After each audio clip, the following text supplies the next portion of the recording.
Bismillahirrahmanirrahim. Assalamualaikum warahmatullahi wabarakatuh.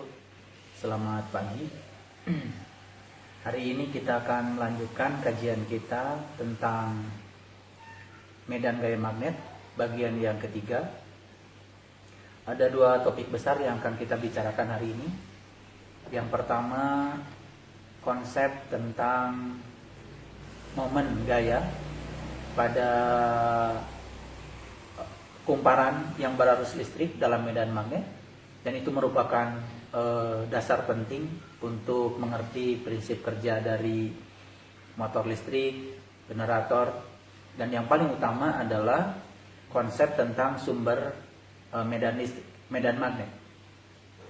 Kalau kita bicara kelistrikan dulu, topik utama di kelistrikan yang paling menarik adalah konsep tentang dipol listrik.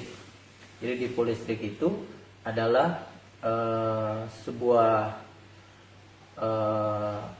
sistem pada level molekul, di mana sistem itu terdistorsi muatan positif dan negatifnya, tetapi masih di level molekul. Jadi saya ingatkan kembali konsep dipol listrik yang dulu sudah kita pelajari. Jadi kalau kita punya sebuah molekul, lalu pusat muatan positif dan negatifnya terpisah, seperti molekul air misalnya.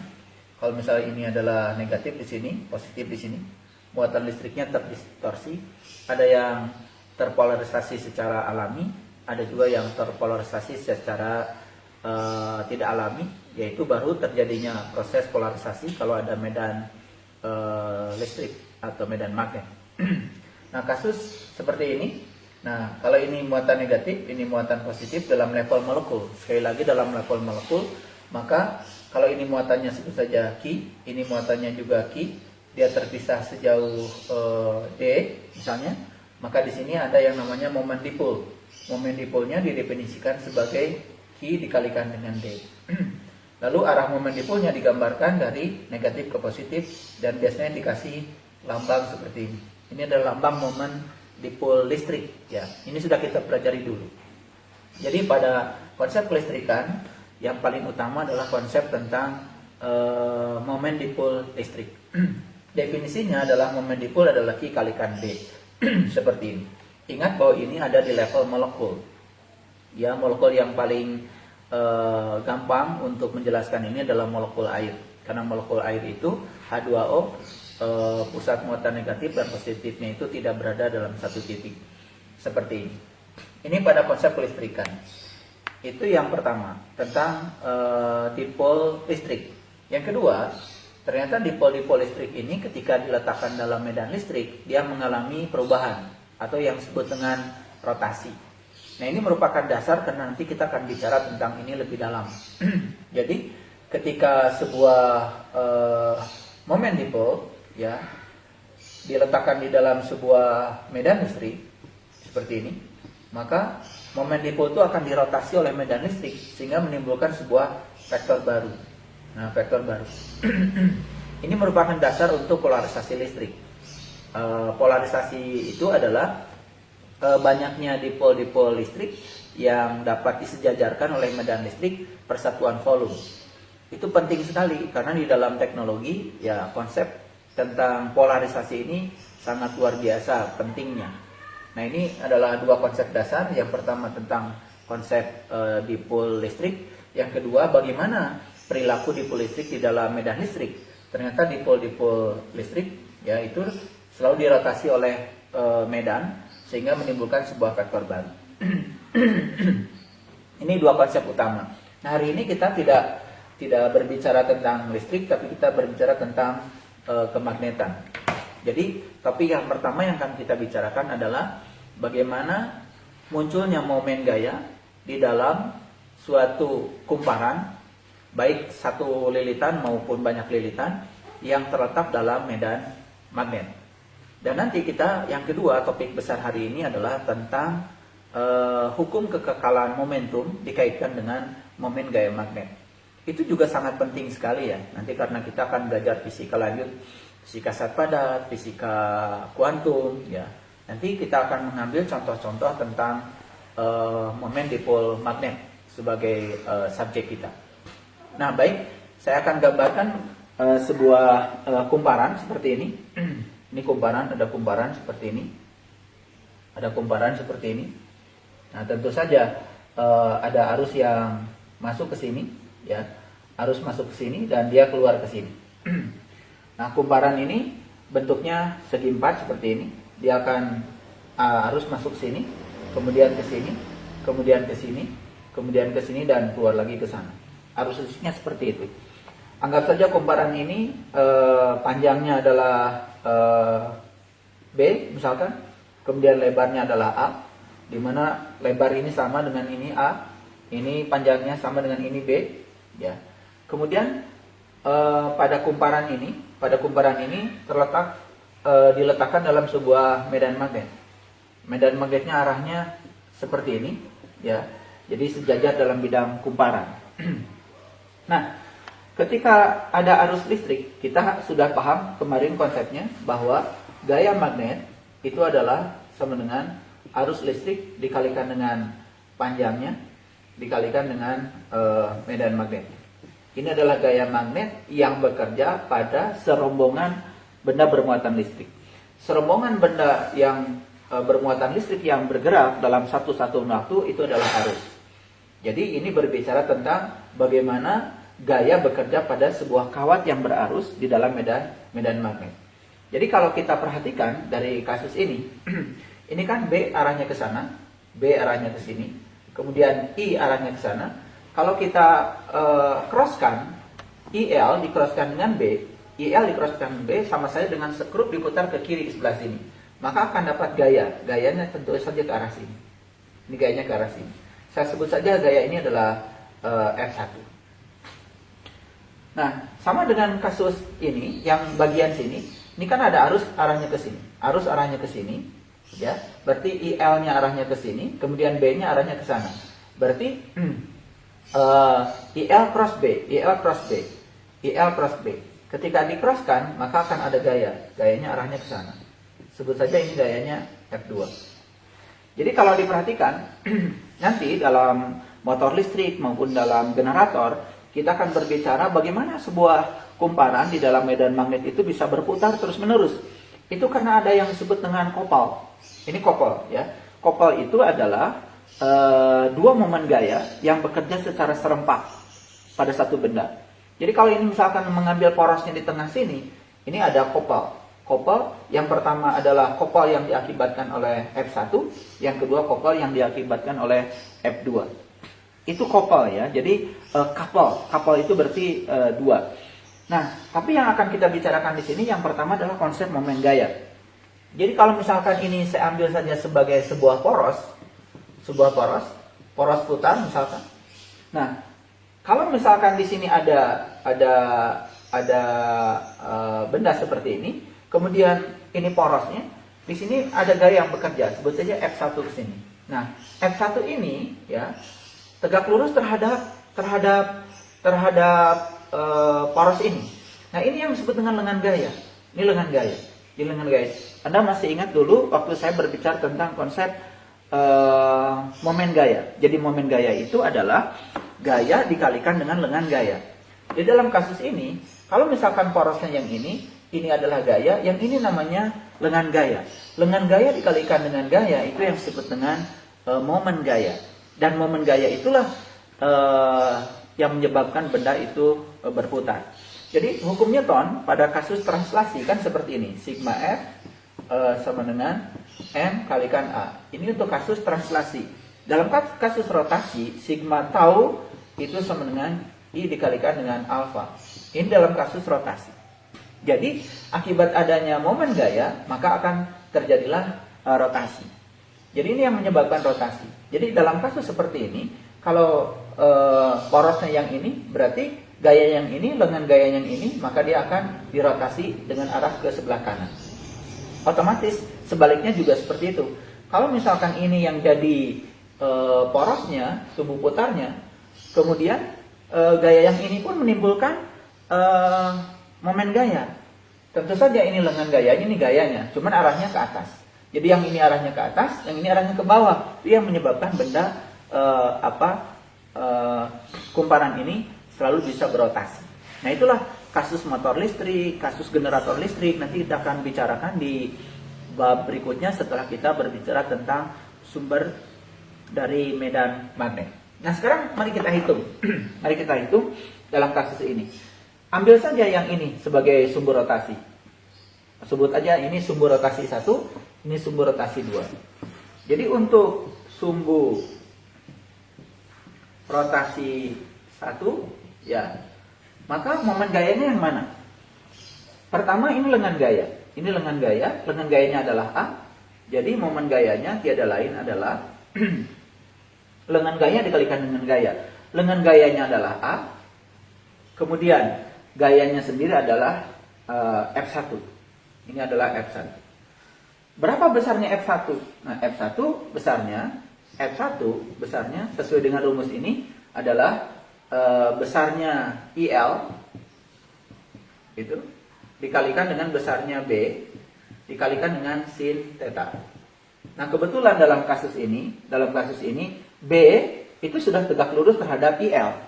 Berarti sudutnya adalah 90 derajat. Jadi sin 90 derajat sama dengan 1. Sehingga F1 besarnya sama dengan apa? Sama dengan I, ya. Tentu saja yang namanya L adalah B. Di sini adalah B dikalikan dengan B besar. Ya. B besar. B besar berarti besarnya vektor medan magnet. Jadi kalau ini dimasukkan ke sini, momen gayanya adalah A dikalikan dengan I dikalikan dengan B dikalikan dengan B besar. Ya, dikalikan karena ini sudutnya 90 derajat, berarti sin theta sama dengan 1. Jadi kalau ini diselesaikan, I sama dengan tau sama dengan I dikalikan dengan A dikalikan dengan B dikalikan dengan B besar. Nah, A kalikan B ini adalah panjang kali lebar. Panjang kali lebar kan sama dengan luas. Sebut aja luas, ini luas. Jadi besarnya momen gaya sama dengan I dikalikan dengan A dikalikan dengan B. Ini besarnya momen gaya. Nah, ada yang menarik di sini, perkalian antara I dengan A. Nah, ini merupakan konsep dasar dalam magnet. Perkalian I dengan A itu yang disebut dengan momen dipol magnet. Momen dipol magnet. Ini menarik sekali. Jadi momen dipol magnet biasanya diberi lambang dengan lambang M kecil, yaitu adalah I dikalikan dengan A. Jadi dalam kasus ini A itu tiada lain adalah panjang lintasan yang dilalui oleh arus. Jadi kalau kita berbicara lebih umum lagi, secara umum, maka setiap ada loop atau kawat yang melingkar, bisa berbentuk lingkaran, bisa berbentuk kotak. Yang penting dia adalah loop, yaitu kawat yang tersambung, lalu di dalam kawat itu mengalir arus. Nah, maka si kawat ini pasti mengelilingi sebuah luas tertentu. Nah, arus dikalikan luas, itu yang disebut dengan dipol magnet. Nah, saya perlu jelaskan lebih dalam lagi. Jadi di alam semesta ini, ya, kalau kita berbicara tentang kelistrikan, selalu ada dipol listrik. Ya. Dan di samping ada dipol listrik, listrik juga punya yang namanya monopol. Jadi kalau dalam kelistrikan ada yang namanya muatan tunggal, berdiri sendiri. Di samping ada monopol juga ada dipol. Tetapi harus hati-hati di dalam konsep medan magnet. Nanti Anda akan berbicara tentang paramagnetik, diamagnetik, ferromagnetik. Nah, di dalam konsep kemagnetan kita tidak mengenal yang disebut dengan monopol magnet. Di dalam kemagnetan kita hanya mengenal dipol magnet. Kenapa bisa begitu? Mari kita lihat kembali kepada unsur pembentuk benda. Jadi benda di alam semesta ini sebenarnya tersusun oleh atom. Atom kemudian membentuk molekul, dan molekul membentuk padatan. Lalu membentuklah benda. Jadi seperti besi, tembaga, aluminium yang kita saksikan dalam kehidupan sehari-hari, itu sebetulnya tersusun oleh elemen-elemen yang disebut dengan unsur. Dan unsur pembentuk yang paling kecil adalah atom. Nah, kalau kita perhatikan di dalam atom, ya, kalau kita bicara atom, berarti berbicara sebuah model. Nah, model atom yang kita kenal secara sederhana seperti ini. Ada inti bermuatan positif, dan di sekitar sini itu ada elektron yang bergerak mengelilingi inti, dan elektron itu bergeraknya ke arah kiri perputarannya. Jadi ketika elektron bergerak mengelilingi inti, ini kan persis, ini semacam arus yang mengelilingi kumparan ini. Jadi ketika elektron mengelilingi inti, ya, dia itu seperti arus yang sedang mengelilingi suatu loop, suatu lingkaran tertutup. Makanya ketika elektron mengelilingi inti, kan dia sebetulnya membentuk sebuah luasan. Luasannya adalah bagian yang ini luasannya. Jadi kalau ini dapat dipandang sebagai arus, ini dapat dipandang sebagai luas, maka inilah yang disebut dengan dipol magnet. Jadi arus dikalikan luas itu namanya dipol magnet. Nah, dipol magnet menimbulkan sebuah besaran fisika baru yang namanya momen dipol magnet yang diberi lambang dengan huruf M. Nah, dalam kasus ini kalau skrup diputar ke sebelah kiri sini, berarti momen dipolnya ke atas. Nah, ini merupakan konsep yang paling dasar di dalam kemagnetan. Karena nanti Anda akan berbicara tentang bahan paramagnetik, bahan diamagnetik, bahan ferromagnetik, ya. Dan dalam dunia industri itu memegang peranan yang sangat penting.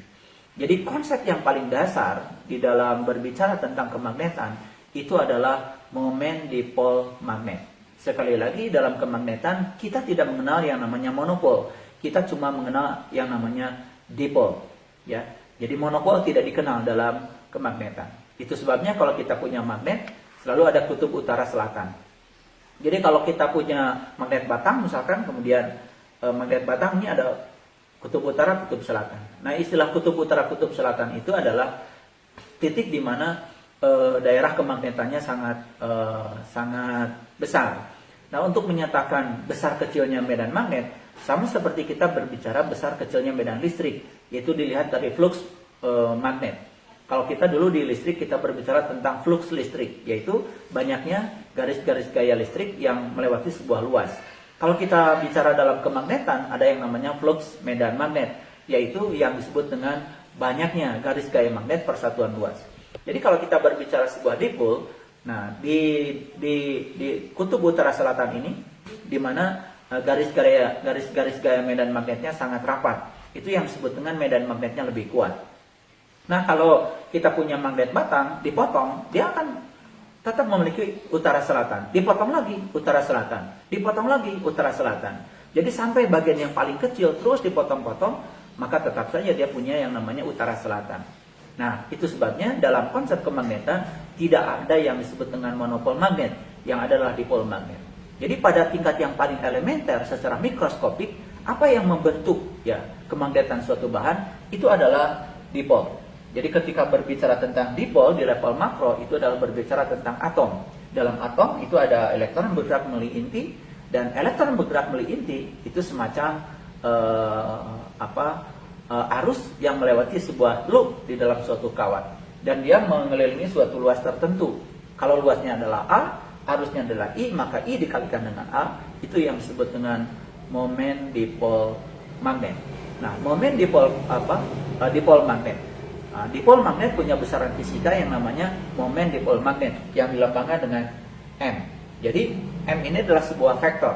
Jadi kalau misalkan di level atom, ketika I bergerak ke sana, kemudian A-nya seperti ini, I itu dikalikan A akan menimbulkan momen dipol magnet arahnya ke atas, Ini momen dipol magnet. Nah, itu konsep-konsep penting di dalam kemagnetan. Jadi sampai di sini kita sudah mendapatkan konsep tentang momen dipol magnet. Jadi kembali lagi saya urai yang tadi kita bicarakan. Kalau dalam listrik ada namanya momen dipol listrik, yaitu Q dikalikan dengan D. Dalam magnet ada namanya momen dipol magnet, yaitu I dikalikan dengan A. Ya. Ini adalah vektor. Ini juga adalah vektor. Ketika sebuah dipol listrik diletakkan dalam medan listrik, maka dia akan dirotasi sehingga timbullah vektor baru yang namanya tau. Nah, ini yang menyebabkan kenapa dalam bahan dielektrik ya dipol-dipol listrik itu bisa disejajarkan oleh medan. Cuman ya apa yang disejarkan oleh medan itu nanti bisa diacak-acak lagi oleh suhu. Nah, nanti dalam kuliah termodinamika kita akan berbicara bagaimana perilaku dari bahan kalau yang sudah mengalami polarisasi listrik tapi dia diletakkan di dalam suatu ruang yang suhunya berubah. Ternyata suhu itu selalu mengacaukan dipol-dipol listrik yang sudah sejajar. Jadi proses polarisasi listrik di dalam suatu bahan dielektrik itu selalu diganggu oleh suhu. Nah, sama dengan di kemagnetan. Di kemagnetan kita mengenal namanya momen dipol magnet. Jadi kalau ini di-cross dengan diletakkan dalam sebuah medan magnet, dia juga akan menimbulkan sebuah vektor baru. Ya, ini simetrinya. Nah, simetrinya. Jadi kalau di dalam bahan kelistrikan dipol-dipol listrik ini dirotasi dengan medan listrik, dalam bahan kemagnetan dipol-dipol magnet dirotasi oleh medan magnet. Apa yang terjadi? Yang terjadi ketika suatu bahan yang tidak bersifat magnet, ketika diletakkan dalam medan magnet yang kuat, ternyata begitu dikeluarkan bahan itu jadi memiliki sifat kemagnetan. Makanya kita perlu sekali di dalam teknologi bahan-bahan magnet. Contoh, tidak pernah ada listrik kalau tidak ada generator. Generator itu isinya cuma dua komponen besar. Komponen yang pertama adalah magnet permanen, komponen yang kedua adalah kumparan. Jadi ketika kumparan itu diputar dengan turbin menggunakan tenaga potensial dari air terjun misalnya. Jadi sebetulnya pembangkit listrik, mau pembangkit listrik tenaga air, tenaga uap, tenaga nuklir, tenaga angin, apa saja, transformasi energinya sederhana. Sebetulnya dari energi kinetik dirubah menjadi, dari energi potensial dirubah menjadi energi kinetik kemudian digunakan untuk memutarkan kumparan. Nah, kumparan itu diputar di dalam suatu medan magnet permanen. Apa yang terjadi? Yang terjadi timbul yang namanya GGL, sehingga dihasilkan yang disebut dengan potensial listrik. Dan dari situlah listrik bisa dibangkitkan. Jadi komponen utamanya cuma dua. Yang pertama adalah medan magnet, yang kedua adalah kumparan yang berputar memotong medan magnet. Jadi untuk menimbulkan GGL bisa dengan dua cara. Yang pertama, kumparannya yang bergerak, medan magnetnya tetap. Yang kedua bisa jadi ya kumparannya tetap diam, tetapi medan magnetnya yang berubah terhadap waktu. Nah, itu nanti akan kita bicarakan pada bab selanjutnya waktu kita berbicara tentang generator atau motor listrik. Jadi dalam kasus ini kita hanya berbicara konsep-konsep dasarnya. Inilah yang disebut dengan polarisasi, ini yang disebut dengan magnetisasi. Jadi bahan yang tadinya tidak bersifat magnet itu akan menjadi bersifat magnet ketika diletakkan dalam medan magnet. Apa yang menyebabkan timbulnya medan magnet? Karena momen-momen dipol magnet itu kemudian dirotasi oleh medan magnet, dan yang tadinya acak dia menjadi teratur momen-momen dipol magnetnya. Ketika sudah teratur, maka dia akan menimbulkan kesejajaran itu menimbulkan sebuah kekuatan, maka bahan itu menjadi bahan magnet. Dan magnet sangat dibutuhkan untuk teknologi pengeras suara misalnya, itu kan ada bahan magnet.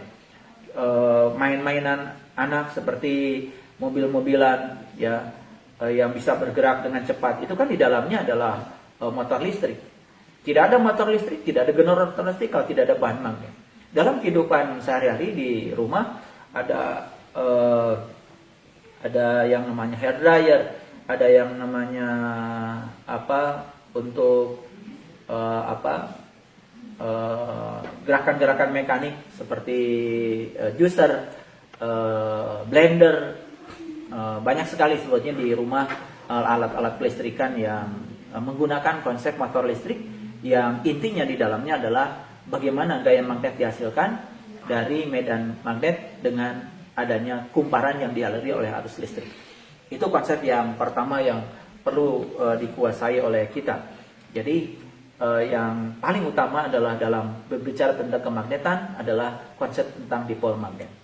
Lalu konsep besar yang kedua yang akan kita bicarakan hari ini yaitu tentang hukum kekekalan momentum yang dikaitkan dengan konsep gaya magnet.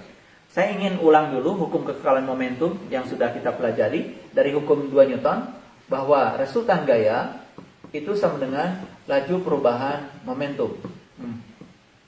Nah, resultan gaya laju perubahan momentum. Nah, ini sudah kita pelajari di hukum Newton. Nah, ketika sigma F-nya itu sama dengan 0, akibatnya maka ya laju perubahan momentumnya juga sama dengan 0. Nah, kita belajar dari kalkulus, kita tahu bahwa ketika d dt dari P sama dengan 0, itu artinya bahwa P ini berharga konstan. Ini yang disebut dengan hukum kekekalan momentum. Nah, salah satu contoh berbicara tentang kekekalan momentum, biasanya dalam fisika mekanika, kita mengambil contoh misalkan tentang kasus tumbukan dua buah benda. Ketika dua buah benda bertumbukan, dengan syarat-syarat tertentu, maka kita bisa menggunakan hukum kekekalan momentum. Artinya momentum sebelum bertumbukan dengan momentum setelah tumbukan dapat dianggap sama. Itu yang disebut dengan kekekalan momentum. Apa syarat berlakunya hukum kekekalan momentum? Syaratnya cuma satu. Yang pertama, resultan gaya eksternal itu harus sama dengan 0. Yang kedua, kalaupun ada gaya-gaya internal itu harus memenuhi hukum Newton yang ketiga. Kalau gaya-gaya internal itu memenuhi hukum Newton yang ketiga, maka ya akan saling meniadakan. Jadi artinya gaya eksternal jumlahnya sama dengan 0, gaya internal pun kalau ada karena memenuhi hukum Newton yang ketiga, aksi sama dengan reaksi, akibatnya kalau dijumlahkan tetap aja menjadi sama dengan 0. Maka sigma F-nya sama dengan 0, maka momentum menjadi kekal. Ini yang disebut dengan hukum kekekalan momentum yang sudah kita bicarakan pada kasus mekanika dulu. Nah, sekarang bagaimana hukum kekekalan momentum ini dikaitkan dengan konsep medan magnet? Saya ambil contoh yang sederhana saja, yang sederhana kasus seperti ini. Misalnya ini adalah sumbu Y, sebut saja ini adalah sumbu X, ya. Nah, di sini sebut saja ada benda bermuatan listrik, muatannya sebut saja Q1, dan dia bergerak dengan kecepatan sebesar V1. Lalu di bagian bawah di sini ada benda lain, sebut saja muatannya Q2, dan dia bergerak dengan kecepatan V2, ya, V2 ke arah sana. Jadi di sini kita perhatikan sebuah sistem. Ini sebuah sistem terdiri dari dua benda. Satu benda bermuatan Q1, kecepatannya V1, arahnya ke kanan, sejajar dengan sumbu X. Yang kedua adalah Q2, yang kecepatannya V2, arahnya ke atas. Arahnya ke atas, pas sejajar, ya satu garis dengan posisi dari Q1. Pertanyaannya, apakah dalam sistem kedua benda ini berlaku kekekalan momentum, apa tidak? Tentu saja kita kalau ingin menerapkan kekekalan momentum, kita harus berbicara tentang gaya. Nah, di sini ada gaya apa tidak? Mari kita periksa. Ketika ada benda bermuatan Q1 bergerak dengan kecepatan V1, maka ketika benda ini bergerak ke sini menimbulkan medan magnet. Jangan lupa yang kemarin. Berapa medan magnetnya? Sebetulnya medan magnetnya B1, yaitu sama dengan mu 0 per 4V, kemudian dikalikan dengan Q, dikalikan dengan V, di-cross dengan R, dibagi dengan R kuadrat. Ini sudah kita bicarakan kemarin waktu kita berbicara tentang bab awal, tentang hukum Biot-Savart. B1. Jadi ketika ada benda bermuatan listrik bergerak dengan kecepatan V1, maka di sekitar jalur di mana Q1 ini bergerak akan ada B1. Otomatis ketika di sini ada Q2, dia akan merasakan gaya dari B1. Kemana arah gayanya? Tentu saja arah gayanya mengikuti vektor ini. Q, ya, V cross R. Ini adalah R-nya, ini R-nya, ini adalah V-nya. V-nya ke sini. Ini cross R. Maka medannya akan ke arah dalam. Jadi di kasus ini, saya gambar saja medannya ke sana. Medan dari B1 ke dalam. Nah, sekali lagi, jadi akibat adanya Q1 yang bergerak dengan kecepatan V1, maka di sini akan menimbulkan B, yaitu medan magnet. Nah, medan magnet B1 ini akan dirasakan oleh benda yang bermuatan Q2.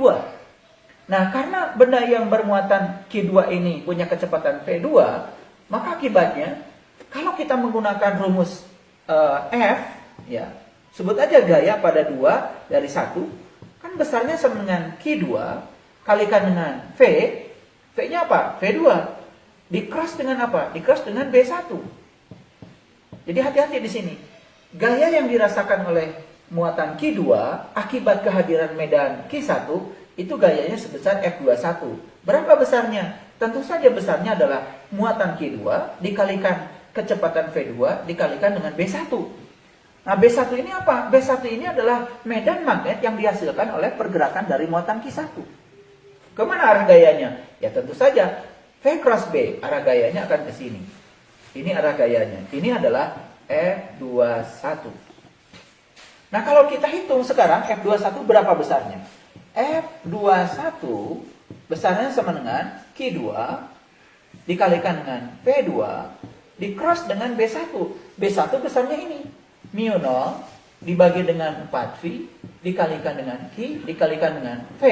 Nah, V yang ini tentu saja V1. Jangan ketukar, ini V1. Cross ya, R ya, tentu saja R-nya ini adalah R12, yaitu jarak antara 1 dengan 2 dibagi dengan R12 dikuadratkan. Ini besarnya gaya yang dirasakan oleh benda bermuatan Q2 akibat kehadiran benda bermuatan Q1.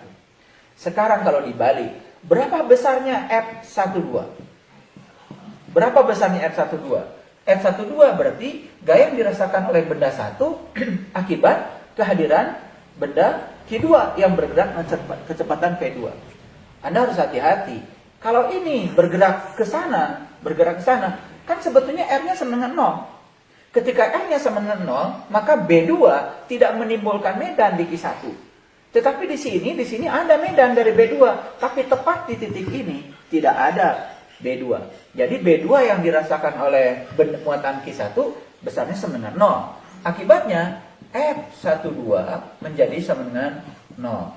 Nah, sekarang kalau kita perhatikan F21 ada gayanya, F12 sama dengan 0.